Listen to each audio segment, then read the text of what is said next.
እኔ ብዙ ጊዜ ልጅ ከወለድኩ በኋላ ነው ስራ የጀመርኩት። ልጄን እንደወለድኩ ነው በቃ እኩል ነው ከልጄ እኩል እድሜ ነው ስራውና ልጄን ከወለድኩ በኋላ ማለት በቃ ሊያ ማላቃት ሊያ ነው የመጣችው። like every time ለልጄ የተሻለ እናት መሆን ፈልጋለሁ።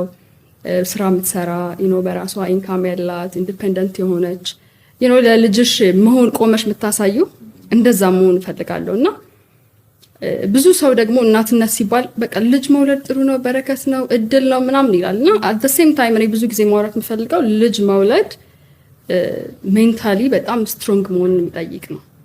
ማለት ብዙ ቻሌንጆች አሉ አብረው የሚመጡ እና እናት ለመሆን ብቁ መሆንሽን ራስሽን ማጠንከር አለብሽ። ምክንያቱም አንቺ ከምንም በላይ መጠንከር ያለብሽ ለልጅሽ ስትይ ዋንስ ከወለድሽ በኋላ የምትኖሪውም ለልጅሽ ነው። ፕራዮሪቲሽም ልጆችሽ ናቸው። በቃ አንቺ ከልጆችሽ በኋላ ነሽ እና እንዴት ነው ሰው የሆነ ነገር ሲፈጠር ወይኔ ጎበዝ ነሽ ጠንካራ ነሽ እንደዚህ አንቺ ምንም አይመስልሽም ምናምን ይላል።